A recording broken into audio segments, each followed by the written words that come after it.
वैसे तो हमारा विज्ञान आज बहुत ज़्यादा तरक्की कर चुका है और विज्ञान ने हमें कई सारे रहस्यों के बारे में बताया भी है, लेकिन इस दुनिया में आज भी ऐसे कई सारे रहस्य मौजूद हैं जिसका जवाब विज्ञान के पास भी नहीं है। और आज हम बात करने वाले हैं ऐसे ही 10 रहस्यों के बारे में जिसका जवाब आज तक विज्ञान नहीं दे पाया है। Number 10, balancing rock Tamil Nadu. Balancing rock Tamil Nadu के महाबलीपुरम में स्थित है।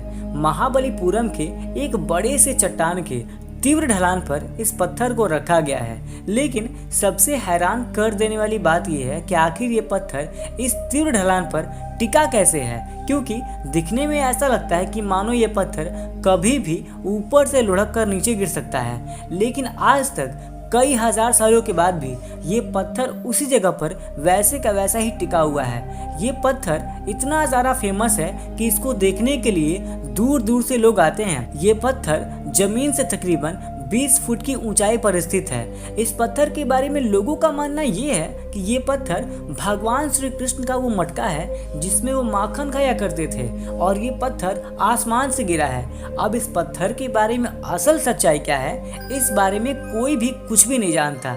साल 1908 में अंग्रेजी सरकार ने इस पत्थर को यहाँ से हटाने की भरपूर कोशिश की, लेकिन वो लोग इसमें नाकामयाब रहे। अब इस पत्थर के बारे में असल सच्चाई क्या है कि ये पत्थर कहाँ से आया और कैसे आया और आखिर नीचे क्यों नहीं गिरता, इसके बारे में कोई भी कुछ भी नहीं कह सकता और इसका जवाब विज्ञान के पास भी नहीं है। नंबर 9, अश्वत्थामा। जिसने भी महाभारत देखी या पढ़ी होगी उसे अश्वत्थामा के बारे में अवश्य ही पता होगा। अश्वत्थामा कौरवों और पांडवों के गुरु द्रोणाचार्य के पुत्र थे, लेकिन महाभारत के युद्ध में उन्होंने कौरवों की तरफ से युद्ध को लड़ा था, लेकिन युद्ध के पश्चात उन्होंने कुछ ऐसी गलती की थी जिसके कारण भगवान श्री कृष्ण ने उन्हें आजीवन अमर होने का श्राप दे दिया। दरअसल भगवान श्री कृष्ण ने उनके माथे से मणि को छीन लिया, जिसके कारण उनके माथे से लगातार खून बहने लगा और उन्हें काफ़ी दर्द होने लगा।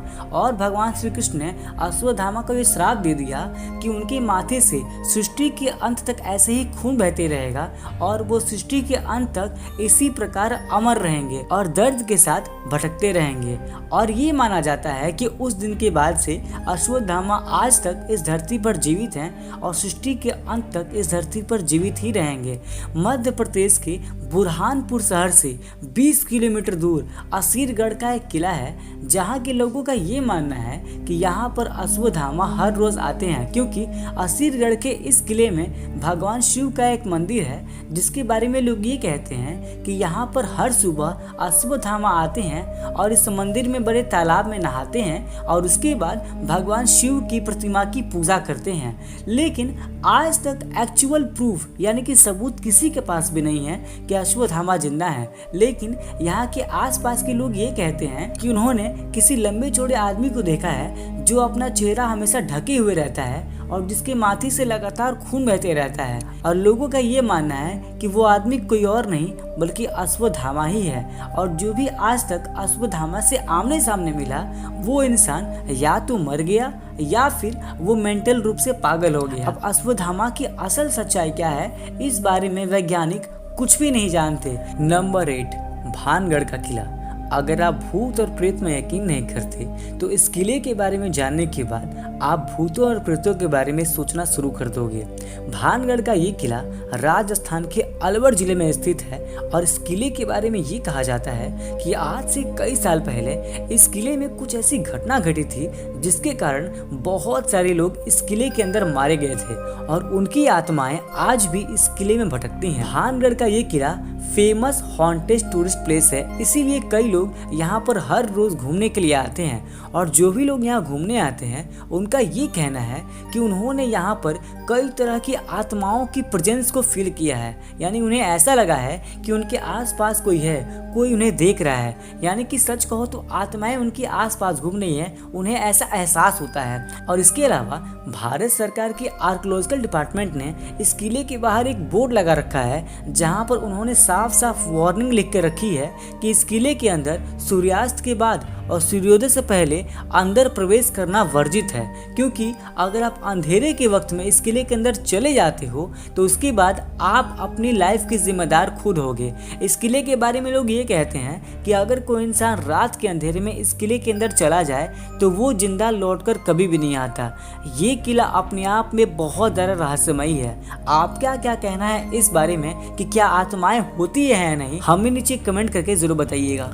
Number 7, the dancing plague of 1518। Steinberg शहर में साल 1518 में गर्मियों के दिनों में सड़क पर अचानक से एक महिला अजीब तरीके से भयानक डांस करना शुरू कर देती है। देखते ही देखते सुबह से शाम हो जाती है, लेकिन फिर भी उस महिला का वो भयानक डांस खत्म नहीं होता। एंड एक हफ्ते के अंदर अंदर उस महिला के साथ साथ 34 और महिलाएं जुड़ जाती हैं एंड वो सभी औरतें मिलकर एक साथ वो डांस करना शुरू कर देती हैं और ये संख्या एक महीने के अंदर देखते ही देखते 400 पहुंच जाती है और 400 औरतें मिलकर वो भयानक डांस लगातार करते ही रहती हैं सुबह से शाम तक। नाचते नाचते उन औरतों की हालत इतनी ज़्यादा ख़राब हो जाती है कि उनमें से बहुत सारी औरतों की मौत हो जाती है। एंड इस चीज़ को रोकने के लिए वहाँ की गवर्नमेंट ने बहुत सारे धार्मिक पुरोहितों को, डॉक्टर्स एंड साइंटिस्ट को ही बुलाया ताकि इस चीज़ को रोका जा सके, लेकिन इसका कोई फ़ायदा नहीं हुआ एंड फाइनली उन सभी औरतों की मौत हो गई। इसके बारे में बहुत सारे लोगों का ये मानना है कि उन औरतों पर किसी आत्मा का साया था, किसी आत्मा ने उनकी बॉडी पर कब्जा कर लिया था एंड इसकी वजह से वो औरतें ऐसा कर रही थी। कई लोग ये कहते हैं कि ये उनका मानसिक रोग था। अब इतने सारे लोगों पर अचानक से मानसिक रोग कैसे हो सकता है, ये तो सोचने वाला पॉइंट है। इसीलिए इसके बारे में आज तक असलियत क्या है कोई वैज्ञानिक नहीं बता सका। नंबर 6, समुद्र के नीचे द्वारका। भगवान श्री कृष्ण की वह नगरी जहाँ पर भगवान श्री कृष्ण ने अपने जीवन के अंतिम क्षणों को बिताया था, वह थी द्वारका।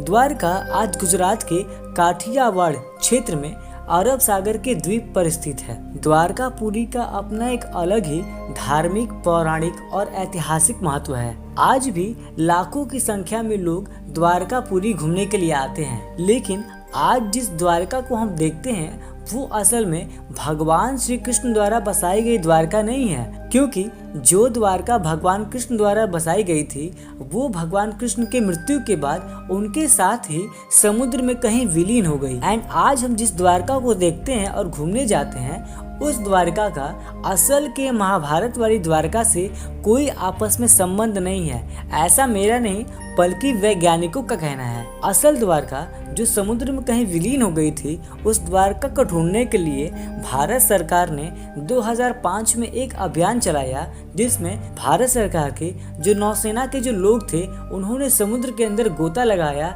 या फिर बहुत सारे सबमरीन्स को भेजा ताकि द्वारका के बारे में कुछ पता चल सके कि द्वारका समुद्र के किस हिस्से में कहां पर डूबी थी। लेकिन समुद्र के अंदर जाने के बाद उन्हें कुछ पत्थर तो मिले जो बहुत अजीब अजीब तरह के पत्थर थे, लेकिन जब उन पत्थरों की जांच की गई तो उनका संबंध महाभारत वाली द्वारका से महाभारत वाली द्वारका से बिल्कुल भी नहीं था। असल द्वारका आज कहाँ पर है उसके बारे में किसी को कोई जानकारी नहीं है। आज भी कई स्कूबा डाइवर्स समुद्र के अंदर गोता लगाते हैं और असल की द्वारका को, जिसको भगवान श्री कृष्ण ने बसाया था, उसको ढूंढने का प्रयास करते हैं, लेकिन असल द्वारका आज कहाँ है ये अपने आप में एक बहुत बड़ी रहस्यमयी चीज है। Number 5, नाजका lines. पेरू देश के दक्षिणी पेरू हिस्से में एक नाजका नामक रेगिस्तान है और अगर आप वहां हेलीकॉप्टर से जाते हो और ऊपर से नीचे की ओर उस रेगिस्तान पर देखते हो तो आपको उस रेगिस्तान की कुछ जमीन पर बहुत सारी अजीब अजीब तरह की आकृतियां देखने को मिलेंगी, जैसे कि पेड़ पौधों के, इंसान की, जानवरों के, या फिर कुछ ऐसी आकृतियां आपको देखने को मिलेंगी जो आपको बिल्कुल भी समझ में नहीं आएंगी कि इन आकृतियों को किसने बनाया है और किस लिए बनाया होगा। लोगों का ये मानना है कि ये आकृतियां 200 ईसा पूर्व से ही पहले यहाँ पर मौजूद हैं अब इन आकृतियों को किसने बनाया और क्यों बनाया, इसके बारे में सटीक जानकारी किसी को भी नहीं है। कई लोगों का ये मानना है कि इन आकृतियों को यूएफओ यानी कि एलियंस ने आकर इस धरती पर बनाया। अब क्यों बनाया और उनका पर्पस क्या था बनाने का, इस बारे में कोई नहीं जानता। एंड ये जितनी भी आकृतियां बनी हुई है ये एक बहुत बड़े क्षेत्रफल में बनी हुई है। तकरीबन ये 500 वर्ग किलोमीटर में ये पूरी की पूरी जो आकृतियां हैं वो फैली हुई हैं। अब इन आकृतियों के बनने के पीछे की असल सच्चाई कोई नहीं जानता। वैज्ञानिक भी इस चीज से हैरान है कि आखिर इतनी बड़ी बड़ी लाइंस को क्यों बनाया गया होगा। ये चीज अपने आप में एक बहुत बड़ी रहस्यमय चीज है। Number 4, moving stones death valley. America के कैलिफोर्निया में डेथ वैली नाम की एक जगह है एंड यहाँ पर एक बहुत ही अजीब घटना होती है। यहाँ पर 200-300 किलो के बड़े बड़े पत्थर जमीन पर खिसक कर अपने आप आगे की ओर बढ़ जाते हैं एंड अपने पीछे एक लंबी लाइन छोड़ जाते हैं। लेकिन इन पत्थरों का सबसे बड़ा रहस्य ये है कि आज तक इन पत्थरों को खिसकाते हुए किसी इंसान या फिर किसी जानवर को नहीं देखा गया है। ये पत्थर अपने आप ही जमीन पर खिसक कर आगे बढ़ जाते हैं। अब ये चीज़ कैसे हो पाती है, यही चीज़ अपने आप में एक बहुत बड़ा रहस्य है। कुछ लोगों का ये मानना है कि इन पत्थरों को एलियंस खिसकाकर यहाँ से भाग जाते हैं, लेकिन ऐसा हो नहीं सकता क्योंकि आज तक एलियंस को किसी ने देखा नहीं। एंड कुछ वैज्ञानिकों का ये मानना है कि वहाँ पर कुछ ऐसी साइंटिफिक फेनोमेना होती है जैसे कि भौगोलिक दबाव या फिर वहाँ चलने वाले तेज तूफानों के कारण वो पत्थर जमीन से खिसककर अपने आप आगे की ओर बढ़ जाते हैं। लेकिन इन चीज़ों को भी होते हुए किसी इंसान ने नहीं देखा। तो असल बात क्या है इस चीज़ के पीछे आज तक कोई नहीं जानता। एंड ये पत्थर जमीन पर अपने आप कैसे खिसक जाते हैं, ये चीज़ अपने आप में एक बहुत बड़ा रहस्य आज तक बनी हुई है। Number 3, eternally burning lamps. इन लैम्प्स की खोज मध्य युग के समय मिस्र में की गई थी और इन लैम्प्स की सबसे खास बात यह है कि ये लैम्प्स आज से नहीं बल्कि हजारों सालों से ऐसे ही लगातार जलते ही आ रहे हैं और इनकी आग कभी बुझती ही नहीं। अब सबसे बड़ी मिस्ट्री तो ये है कि आखिर कोई चीज़ हजारों साल तक लगातार कैसे जलती रह सकती है, वो भी बिना बुझे। एंड ये जो लैम्प्स हैं यानी कि अटर्नी बर्निंग लैम्प्स, ये सिर्फ मिस्र देश में नहीं पाए गए बल्कि ऐसे लैम्प्स और भी कई देशों में पाए गए हैं जैसे कि चाइना, अमेरिका, इंग्लैंड और भी कई देश हैं जहाँ पर इस तरह की चीज़ें पाई गई हैं। एंड ये चीज़ एक बहुत बड़ी मिस्ट्री है। Number 2, devil footprints. दक्षिणी पक्ष में इंग्लैंड के डोवन में 19वीं सदी में सर्दियों के मौसम में काफ़ी ज़्यादा बर्फ पड़ी जिससे 40 मील के एरिया में पूरा एरिया बर्फ से ढक गया। लेकिन उस बर्फ पर अजीबोगरीब पैर के निशान देखे गए, अजीबोगरीब फुटप्रिंट्स। और उन निशानों को देखकर ऐसा लगा कि मानो वो निशान किसी इंसान या फिर किसी जानवर के बिल्कुल ना हो, बल्कि वो निशान ऐसे लग रहे थे जैसे वो किसी दानव के पैर के निशान हो। लेकिन आज तक वैज्ञानिकों ने इस बारे में खुलकर बात नहीं की कि आखिर वो निशान किस जानवर के थे या फिर किस चीज़ के थे। लोगों का ये कहना था कि वो जो निशान यानी कि फुटप्रिंट्स पाए गए थे उस जगह पर वो किसी दानव के निशान थे जो वहाँ से गुजरा होगा। नंबर 1, तिब्बत का यमद्वार। यह दुनिया कई सारी रहस्यमय चीज़ों से भरी हुई है। यहाँ ना जाने कितने ही सारे जगह ऐसे हैं जिनसे कई सारे रहस्य जुड़े हैं। ऐसा ही एक रहस्य तिब्बत से भी जुड़ा है। तिब्बत प्राचीन काल में अखंड भारत का हिस्सा हुआ करता था, लेकिन बाद में इसे चीन के कब्जे में कर लिया गया। माना जाता है कि तिब्बत में भगवान यमराज का यम द्वार है। मंदिर में बने इस द्वार को मृत्यु के देवता यमराज के घर का प्रवेश द्वार माना जाता है। तिब्बत में दार्जिलिंग से 30 मिनट की दूरी पर यह जगह स्थित है जो पवित्र कैलाश पर्वत के रास्ते में पड़ता है। तिब्बत में रहने वाले लोग इस स्थान को चोरटेन कांग नगी के नाम से जानते हैं, जिसका मतलब 2 पैर वाले स्तूप होता है। वहाँ के लोगों द्वारा ये कहा जाता है कि इस मंदिर के पास जो भी व्यक्ति रात में ठहरता है वो जिंदा कभी नहीं बचता, उस इंसान की मृत्यु हो जाती है। अब इस बात में कितनी सच्चाई है, इस बात का खुलासा अभी तक नहीं किया गया है। और इस मंदिर के बारे में एक और खास बात यह है कि इस मंदिर की आज तक ये पुष्टि नहीं हो पाई कि इस मंदिर को आखिर किसने बनवाया और कब बनवाया, आखिर ये मंदिर यहाँ पर आया कैसे।